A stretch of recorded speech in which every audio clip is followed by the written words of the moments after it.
주님의 놀라운 사랑 언제나 기억해도 우리의 마음을 가득 채우고도 남는 사랑. 오늘 찬양대의 찬양 가운데 종려주일의 은혜가 여러분의 심령에도 넘쳐나시기를 축복합니다. 사순절 마지막 주간인 이제 종려주일과 고난주간이 시작되었습니다. 여러분 그동안 고생 많으셨고 우리 옆에 분들에게 마지막으로 깊은 기도를 경험합시다. 우리 서로 인사하겠습니다. 깊은 기도를 경험합시다.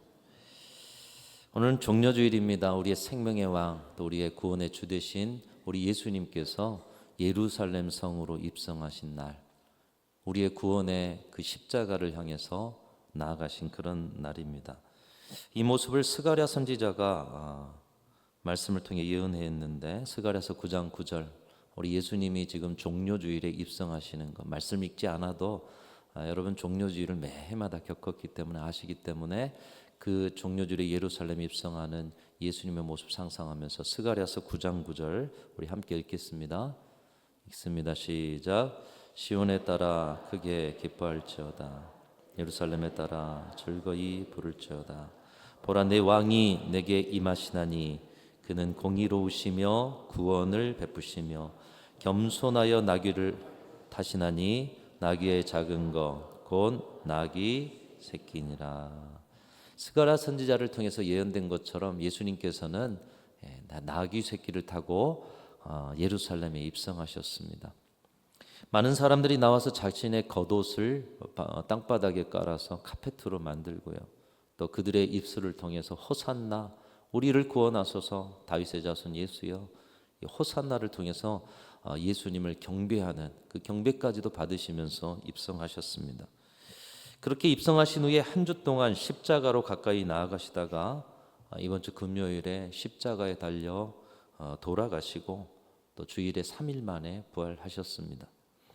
즉 오늘 종려주일에 예수님께서 많은 사람들로부터 경배받고 계시지만 예수님의 예루살렘의 입성의 길은 영광 받으시는 길이 아니라 죽음으로 나아가는 길, 십자가로 나아가는 길이셨다는 것이죠. 이 예수님의 모습은 매해마다 찾아오는 오늘과 같은 종려주일을 통해서 십자가의 길을 따라가는 우리에게 큰 울림을 주고 있습니다. 특별히 2025년 종려주일인 오늘 다른 어떤 종려주일보다 저와 여러분에게는 더 큰 울림으로 오늘의 예수님의 모습이 다가오고 있습니다. 그 이유는 우리가 사순절 영적 여정에 예수님과 24시간 함께 했기 때문인 줄로 믿습니다. 예수님과 함께 했던 우리의 걸음, 여러분 그것이 무슨 의미입니까? 예수님이 가신 십자가의 길에 우리도 함께 걷고 있다라는 것이죠.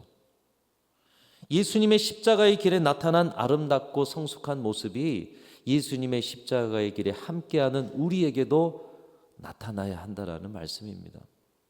그냥 옆에 예수님 옆에 동행하고 걷고 그러면서 자기 소견에 오른 대로 사는 것이 아니라 예수님 가신 길 나도 가고 예수님 지신 십자가 나도 지고, 그러기 위해서 예수님의 그 아름다운 성품이, 그 삶이 우리에게도 나타나야 한다는 것이죠. 종려주일을 통해서 우리가 닮아가고 살아내야 할 예수님의 모습은 어떤 모습인가? 그런데 오늘 종려주일 본문을 가지고 또 설교하려다가 여러분 감사하게도 한 주간 우리에게 주신 민수기 말씀을 통해서 이미 종려주일의 메시지가 선포되었다는 것을 깨닫게 되었습니다. 종려주일을 통해서 우리에게 살아내라 말씀하시는 삶, 십자가 지기 위해서 살아내야 한다라고 말씀하시는 삶은 어떤 삶입니까? 첫 번째로 순종의 삶입니다. 여러분은 가시는 모든 길이 주님 앞에 순종의 길이 되실 수 있기를 주님의 이름으로 축원합니다. 구름 기둥을 따라가는 삶, 내가 원하는 방향이 아니어도 따라가는 삶, 순종의 삶인 것이에요. 오늘 예루살렘으로 입성하는 예수님은 앞으로 5일 후인 금요일에 십자가에 못 박혀 돌아가십니다. 이것을 이미 알고 계셨던 예수님, 겟세마네 동산에서의 그 뜨거운 기도, 땀방울이 빗방울이 되기까지 왜 기도하셨어요? 완전한 하나님이시자 또 완전한 인간의 몸을 입고 계시기에, 그 고통을 아시기에. 예수님은 이미 그 고통을 알고 계셨지만 그 자리를 피하지 않으셨습니다.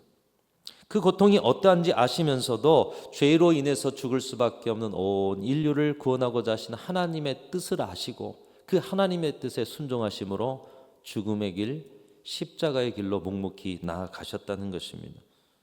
종려나무 가지를 흔들며 호산나 외치는 저들이 나중에는 침을 뱉고 돌을 던지고 십자가에 못 박으라고 외칠 것을 알면서도 예루살렘으로 들어가셨다는 것입니다. 곧 예수님이 가신 이 종려주일의 입성은 화려한 영광의 길이 아니라는 거예요. 모욕이요, 수치요, 미움이요, 증오요, 버림이요, 거절이요, 그리고 최종적으로는 죽임당하는, 여러분, 저와 여러분이 걸어야 할 십자가의 길이 바로 그것이라는 것입니다. 주님 따라가는 길에 모욕이요, 수치요, 미움이요, 증오요, 버림이요, 거절이요, 죽임당하는 길, 여러분의 삶의 신앙의 자리에 있어야 한다는 거예요. 주님이 그것을 아시면서도 그 길 가시면서 주님 따라가고 주님과 동행하는 이 십자가의 길을 가는 우리에게도 말씀하고 계십니다. 누구든지 나를 따라오려거든 자기를 부인하고 자기 십자가를 지고 나를 좇을 것이니라. 모욕과 수치의 길, 증오와 미움의 길, 거절과 버림의 길, 죽임당하는 길, 너희 그 길 가야 한다. 그 길 따라와라. 그래야 내 제자다. 십자가를 지는 순종 없이는 주님을 따를 수 없다라고 말씀하신 것입니다. 그 길에 주님이 당하신 것과 같은 고난과 아픔이 왜 없겠습니까? 여러분, 편하게 살려고 신앙생활하고 계십니까? 처음에는 그렇죠. 세상 종교적 관점으로요. 그러나 신앙의 깊이 속에 예수님을 만나다 보니 신앙이라는 게 그게 아니구나. 내가 주님 안에 주님 따라가는 그 자체가 복이요. 세상 것 다 주어도 바꿀 수 없는 길이구나. 이거 깨닫고는 여러분 이제 우리 신앙이 바뀌지 않아요? 이 땅에서 평안과 안정이 아니라 주님 따라가는 길. 근데 그 주님 따라가는 길에 왜 고난과 아픔이 없겠어요? 주님이 다 당하신 그 일이. 그럼에도 순종의 길을 걸으셨던 주님처럼 주님 따라 살아가는 사람들이라면, 그리스도인들이라면, 그 그리스도인들이 모여 이룬 공동체라면 고난 가운데서도 순종의 걸음을 걸어야 한다 말씀하고 계시는 것입니다. 이 순종은 하나님의 말씀 따라 살아가는 하나님의 백성의 삶의 양식입니다. 그것을 민수기가 보여주고 있습니다. 출애굽한 이스라엘 백성들이 시내산에서 한 2년 정도 머무니 이제 하나님께서 때가 되어서 약속의 땅으로 가게 하셨어요. 성막의 지성소에 머물던 구름이 성막에서 떠오르자 이제 그들은 그 구름을 따라가는 길, 여러분 구름 따라가는 길을 다른 말로 표현하면 순종의 길이라는 거예요. 순종의 길. 그들의 삶은 구름이 움직이면 모두가 행진하고 구름이 멈추면 모두가 멈춰야 하는 삶이었습니다. 어떻게 보면 단순하죠. 구름만 따라가면 되네. 그런데 여러분, 구름 따라가는 길에 때로는 내 자아가, 내 경험이, 내 지식이 판단을 합니다. 저쪽으로 가면 약속의 땅 맞아? 이쪽으로 가면 더 편한 길이 있을 텐데 왜? 근데 구름은 내가 생각하는 방향대로 안 가요. 구름 따라가는 길, 순종의 길. 광야의 뜨거운 햇볕과 저녁의 차가운 기온, 목마름과 배고픔, 그리고 그 메마른 땅이 계속 펼쳐지는 광야. 언제 쉬고 언제 갈지 모른 채로 구름만 보고 현실의 고통을 참아낸다는 것 결코 쉬운 일이 아니었을 것입니다. 작년부터 우리 교회에 취미 소그룹이 운영되고 있습니다. 여러분 취미 소그룹 지금 하고 계십니까? 그런 소그룹들이 조금 더 활발하게 이어질 때 여러분 교제가 활성화되고 여러분의 친분이 활성화될 때에 성령이 더 역사하시기 편하죠. 그래서 취미 소그룹이 있는데 저도 가끔 이 자전거 라이딩 하는데 참여하곤 합니다. 근데 자전거를 탈 때마다 야속한 것은 조금만 가면 된다는 거예요. 저 고개만 넘으면 된다는 거예요. 한 고개만 넘으면 정상이랍니다. 함께 타시는 분들 가운데 장로님들 계시는데 거짓말하는 것 같아요. 근데 가도 끝이 안 보입니다. 하다 보면 내가 왜 이 고생을 사서 하지? 이런 생각도 스치고 가요. 그런데 하다 보니 깨달아지는 것이 있습니다. 길을 잘 아는 곳은 이제 얼마 남지 않았구나 이렇게 생각이 되니까요. 체력을 조절하기도 하고요. 이제 조금만 참으면 돼. 다른 분이 말해주는 거 말고요. 제가 길을 알면. 근데 길을 잘 모르는 것은 끝도 없이 다리를 저어도 페달을 밟아도 끝이 나지 않다 보니 지쳐버리는 것을 경험합니다. 여러분 그래도 어떡합니까? 산 중턱에서 거기서 포기하면 어쨌든 자전거를 끌고 내려와야 하지 않습니까? 어차피 그럴 거면 늦게 가더라도 끝까지 페달을 밟아보자. 그래서 앞에 가시는 장로님들, 앞에 가시는 이끌어 주시는 분들 따라가다 보면 어느새 종점에 와 있는, 여러분 이것에 순종의 원리가 있어서 말씀드립니다. 지금 이스라엘 백성들이 그런 모양입니다. 2년의 시간 동안 시내산 밑에서 그들은 편안하게 있었어요. 이제 구름 기둥이 떠올라서 구름 기둥을 따라 순종의 걸음을 시작했습니다. 근데 광야로 나가보니 얼만큼 이 길을 걸어야 되는지, 언제까지 걸어야 되는지, 여러분 스케줄 짜가지고 하나님 주신 게 없어요. 그냥 구름이 멈추면 멈추고 구름이 가면 가고, 가다 보니까 언제까지 이 메마른 땅을 가야 하나.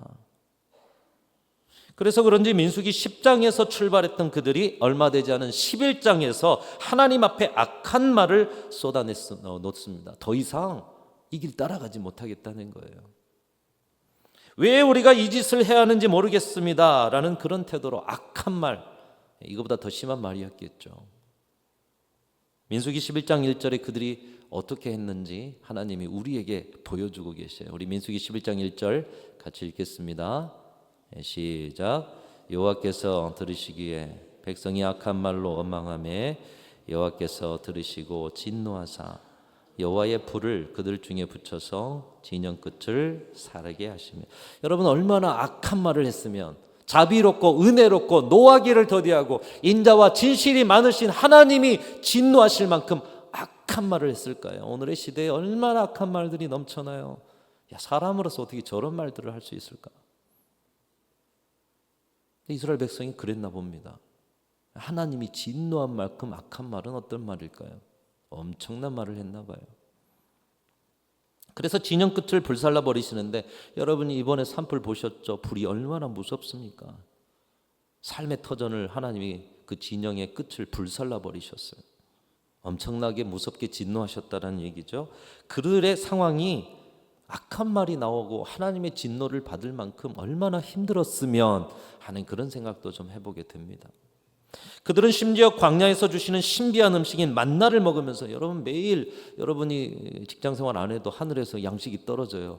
얼마나 감사한 일이에요. 근데 그 만나를 먹으면서도 그것에 감사하기보다는 오히려 애굽에서 노예로 있을 때 먹었던 음식과 고기와 비교합니다. 이 맛없는 거 이거 하늘에서 내리면 뭐해. 우리 애굽에서 노예로 있을 때 애굽 사람들이 호의를 베풀어서, 애굽 사람들은 무슨 호의를 베풀어요.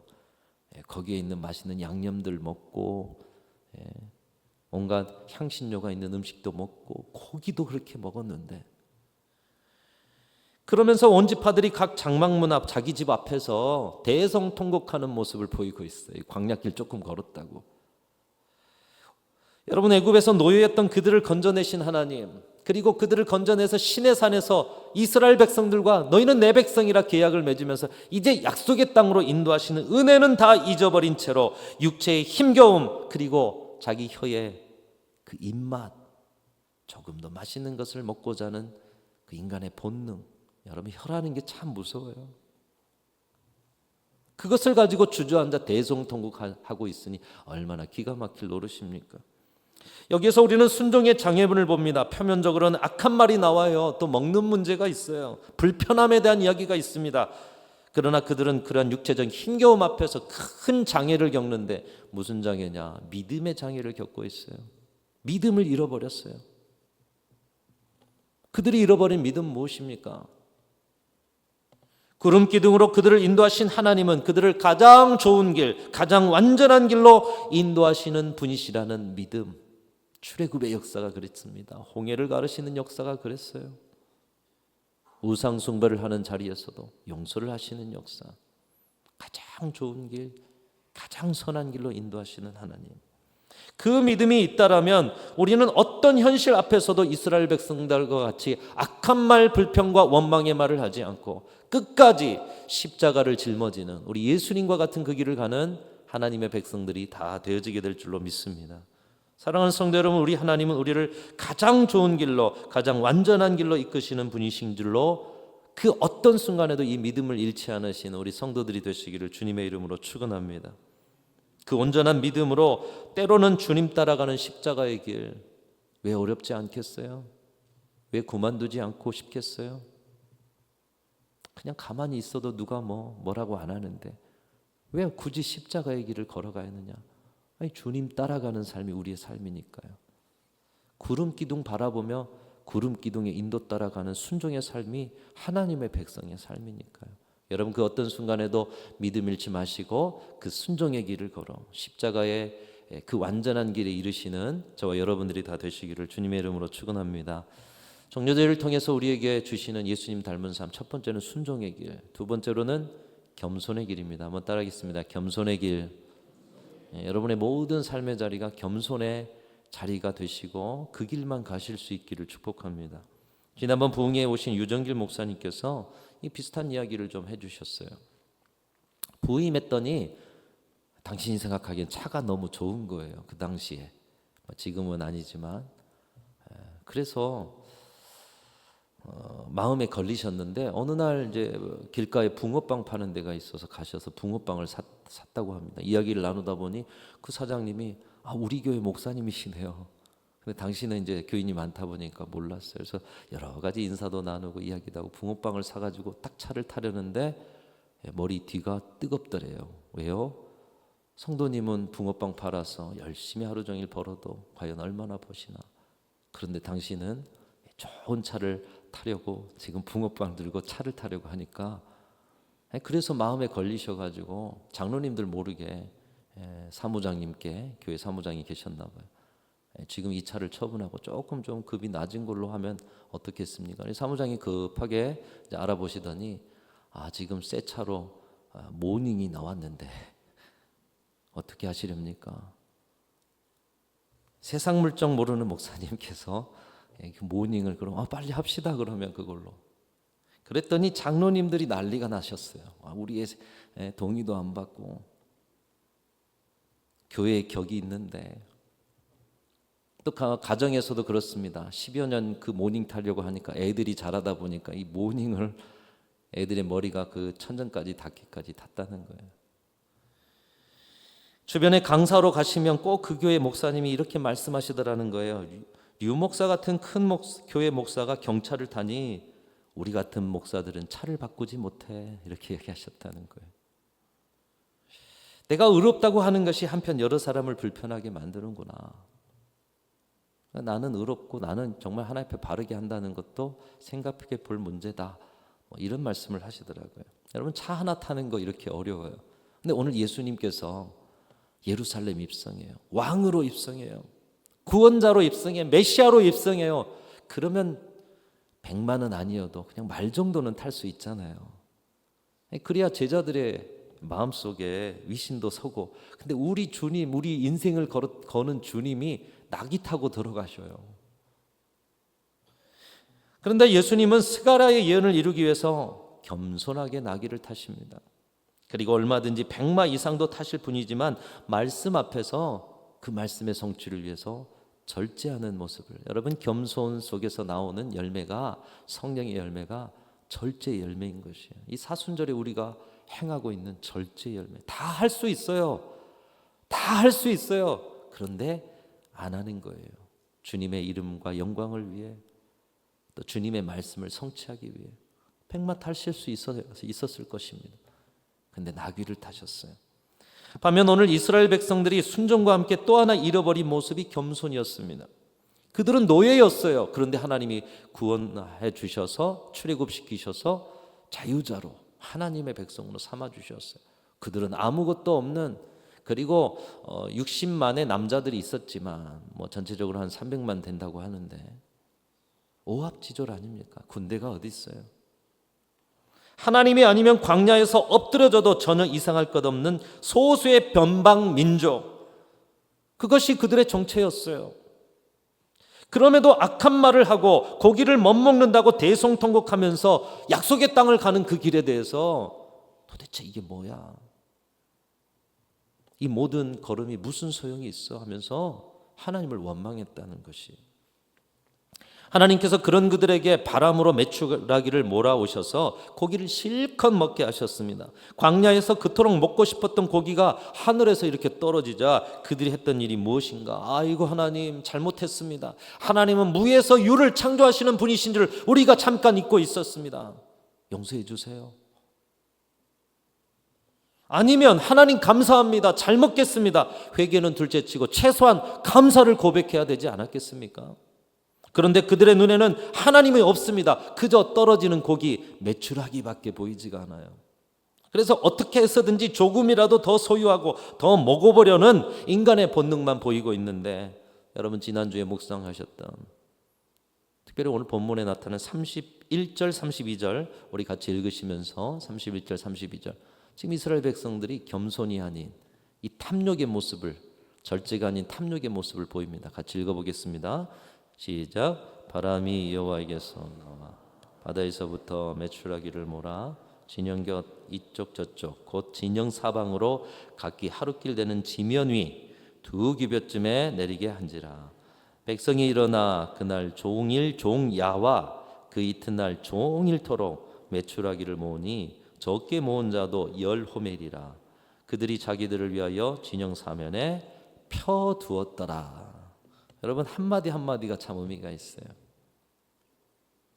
여러분 우리의 인생에도, 인생의 광야에도 하나님이 원하시고 하나님이 계획하시면 오늘 메추라기가 온 지면을 가득 채우듯 여러분의 인생에도 여러분의 필요를 가득 채워주시는 놀라운 은혜를 주시고도 넘치게 주시는 분이 우리 하나님이신 줄로 믿으시기를 주님의 이름으로 축원합니다.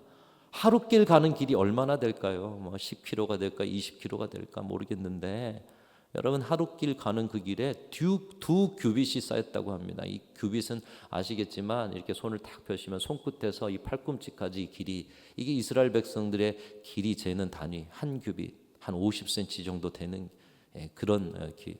두 규빗이면 여러분 한 1m 아닙니까? 사방에 1m 정도 메추라기가 쌓였어요. 어떻게 몰아오셨는지. 고기를 퍼 부어 주셨다는 거예요. 고기 먹고 싶다고 하니까. 이 놀라운 일을 겪었다면 그 자체로 하나님이 두렵지 않겠습니까?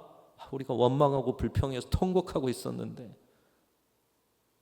하나님이 퍼 부어 주시니까 이런 놀라운 일이, 하나님이 두려워요. 그 자리에서 엎드리지 않겠습니까? 그런데 이스라엘 백성들은 그것을 모으느라 정신이 없습니다. 얼마나 열심히 모았는지 방금 읽은 말씀에 메추라기가 하늘에서 떨어져 쌓이는 그 당일날은 종일 종야 밤새도록 모았다는 거예요. 낮밤에. 다음 날 또 낮 동안에 1박 2일 밤새서 자기들의 소유 삼고자 이 메추라기를 모았어요. 모았더니 적게 모은 자가 10호멜. 그것을 쌀을 재는 되로, 여러분 되 아시죠?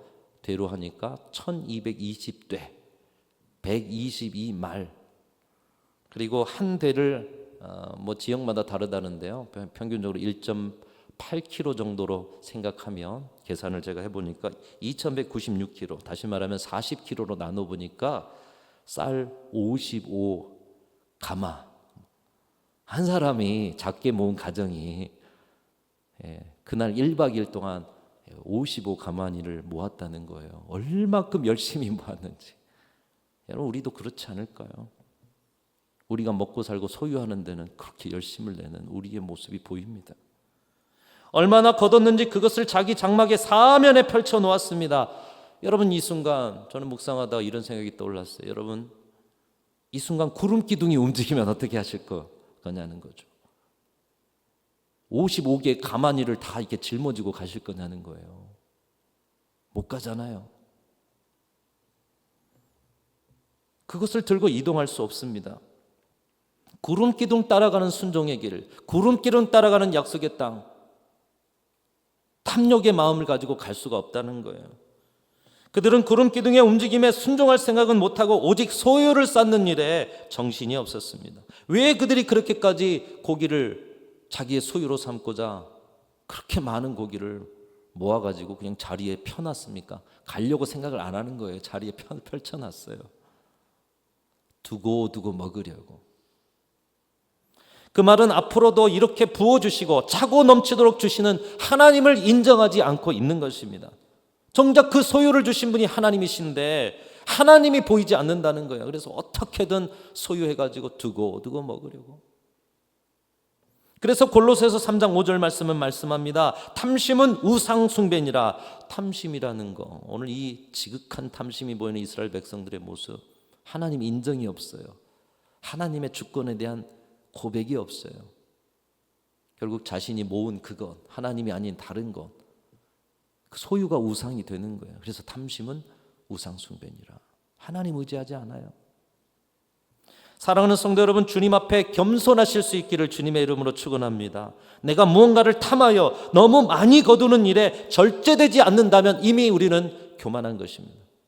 직장생활 삶의 자리에서 하나님 앞에 순종하는 것보다 그 일들에 절제가 되지 않은 채로 막 두굽이시 넘는 이 땅에 넘치는 것들을 막 수확하기에 바빠가지고 말씀의 순종 신앙생활 잃어버리면 이미 교만에 빠진 거예요. 이미 우상숭배 탐심에 빠진 거예요. 이스라엘 백성들이 메추라기를 거들어 진영 사망에 펼쳐두었듯이 여러분의 삶에 먹는 문제, 먹고 사는 문제에 집중하다가 하나님이 인도하시는 구름기둥, 오늘날 구름기둥은 뭡니까? 하나님의 말씀 아니겠어요? 말씀이 들려지지 않는다면 여러분 위험해지신 거예요. 예수님께서도 그럴 수 있었습니다. 그러나 예수님은 백마를 타고 많은 고관 대적의 행렬을 이어가고 군대의 행렬을 그렇게 이끌어가면서 어미한 권위를 나타내는 수많은 사람을 달고 가지 않으셨어요. 여러분, 예수님이 그랬다라면 어떻게 십자가 지실 수 있겠습니까? 모든 것을 내려놓고 나귀를 타시고 입성하시는 겸손의 왕, 절제의 삶을 사셨기 때문에 말씀을 성취하시며 십자가 지실 수 있었던 것입니다. 여러분, 이 사순절의 두 번째로 우리에게 주시는 겸손의 삶, 그래서 절제의 삶으로 나아가는 것, 우리가 십자가 지는 삶을 살아야 하기 때문에요. 여러분의 정체는 하나님의 백성 그리스도인들 십자가 지는 그런 삶을 살아야 하는 사람들 아니겠어요? 그 일은 겸손으로, 그 일은 절제 외에는 질 수가 없다. 오늘 두 번째 말씀인 겸손의 삶을 살아가시는 저와 여러분들 되시기를 축복합니다. 세 번째로 종료주를 통해 우리에게 보여주신 예수님의 삶은 온유의 삶이었습니다. 따라합니다. 온유의 삶. 기억하겠습니다. 첫 번째는 뭐예요? 순종의 삶. 두 번째는 겸손의 삶. 세 번째는 여러분의 삶의 모든 자리가 온유가 나타나는 자리가 되시기를 축복합니다. 예수님께서는 예수님을 향해 호산나 외치는 그 무리들의 소리에 도취되지 않으셨습니다. 그래, 나를 찬송하고 나를 높여주고 나를 인정해주는 저 소리, 그래, 내가 그럴 만한 사람이지, 도취되지 않으셨어요. 왜요? 조금 있으면 그 소리가 예수님을 십자가에 못 박으려는 소리로 바뀔 수 있기 때문에. 그럼에도 그들을 향해 분노하지 않으셨습니다. 오히려 그들의 죄를 대속하기 위해서 온유의 십자가를 지신 분이 우리 예수님이셨습니다. 오늘 그 모습을 구약의 지난주 묵상에 모세를 통해 보여주셨어요. 출애굽의 대역사, 홍해를 가르시는 역사, 시내산에서 은혜와 은총을 가장 앞에서 체험하며 이끌었던 모세가 보니까 이스라엘 백성들의 모습이 기가 막힌 것입니다. 어떻게 하나님의 그 역사를 몸으로 삶으로 체험했으면서 하나님을 향하여서 악한 말로 하나님을 원망하고 노예 생활과 지금의 생활을 비교할 수 있는가? 그래서 지도자로서의 한계를 느낍니다. 심지어 지도자로 가는 길에 자신을 가장 옆에서 잘 도와야 할 대제사장 아론과 여선지 미리암이 자신의 권위에 대해서 도전해요. 그런데 모세는 그런 속에서 그들에게 어떤 대응을 하기보다는 하나님 앞으로 나아갑니다. 하나님 앞에 다 털어놓습니다. 그리고는 다시 지도자의 자리에서 온유한 길을 걷습니다. 하나님께서 그런 그를 인정하시면서 12장 3절에 보면 이 사람 모세는 온유함이 지면의 모든 사람보다 더한 사람이다.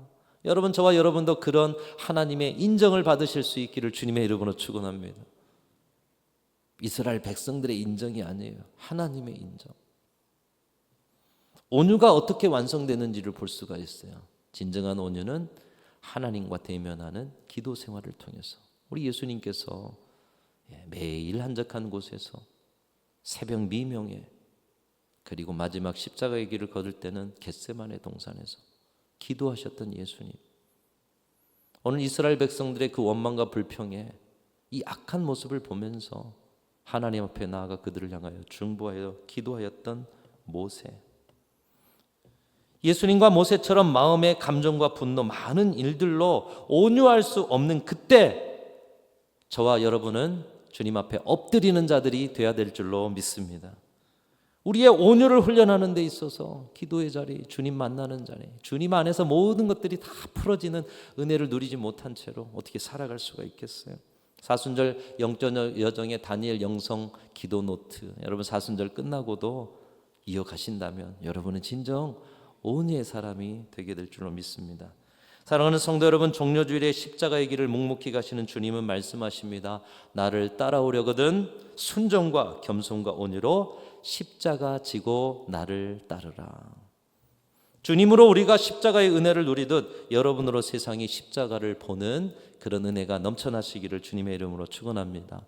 여러분, 오늘의 세상은 순종보다 불순종, 겸손보다 교만, 절제보다 탐욕, 온유보다 분노가 가득한 세상입니다. 이 세상 구원할 길이 어디 있느냐? 오직 예수 그리스도의 십자가 외에는 없는 줄로 믿습니다. 그리고 그 십자가의 길을 가는 우리들을 통해서 너희들도 이 순종과 겸손과 또 온유로 십자가의 길을 완주하거라. 주님의 명령에 순종함으로 특별히 이 고난 주간에 주님의 십자가의 길을 함께 걷는 저와 여러분들이 다 되시기를 주님의 이름으로 축원합니다. 하나님 아버지 감사합니다. 한 주간의 묵상과 함께 이 종려주일에 예수님이 가신 십자가의 길을 어떻게 갈 수 있는지 말씀에 지혜를 주시니 감사합니다. 순종과 겸손과 온유의 삶으로 주님 가신 그 길 따라가며 십자가의 길을 완주할 수 있는 저희 모두가 되게 하여 주옵소서. 종려주일의 은혜를 품고 고난주간 더 깊은 고난으로 나아가는 교회와 성도들 되게 하여 주옵소서. 우리 구주 예수 그리스도의 이름으로 간절히 기도하옵나이다. 아멘.